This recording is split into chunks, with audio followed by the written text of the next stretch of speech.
ابو سفیان کو کیسر روم نے، ہرکل نے اپنے دربار میں کھڑا کر کے کہا، ابو سفیان ابھی کلمہ نہیں پڑھتے تھے، تمہارا کوئی رشتہ ہے نبی پاک سے جنہوں نے مجھے بھی خط لکھا ہے کہ مسلمان ہو جاؤ؟ کہنے لگے ہاں میں چچا ہوں رشتے میں۔ کہا وہ کیسے ہیں پیغمبر؟ تو ابو سفیان کہتے ہیں چونکہ میں مخالف تھا، میں نے وہ ساری باتیں کی جو ہم ان کے خلاف کرتے تھے۔ اس نے آخری بات پوچھی، اس نے کہا ابو سفیان یہ بتا کہ وہ جنہوں نے اعلان نبوت کیا ہے کیا کبھی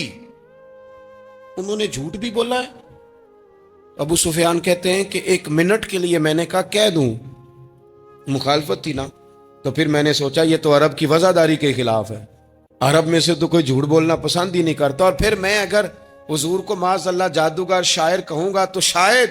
کسی کو 1 منٹ کے لیے متوجہ کر سکوں، اور نبی پاک نے جھوٹ بولا ہے،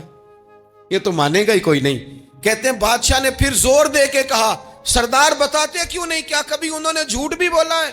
ابو سفیان کہتے ہیں میرے ہاتھ میں چھڑی تھی، میں نے زور سے زمین پہ ماری، میں نے کہا وہ میرے رشتے میں بھتیجے ہیں، میری سخت مخالفت ہے، میں ان کے خلاف میدانوں میں نکلتا ہوں، جنگیں لڑتا ہوں، کبھی وہ غالب آتے ہیں کبھی ہم آتے ہیں، لیکن میرے سامنے وہ پیدا ہوئے،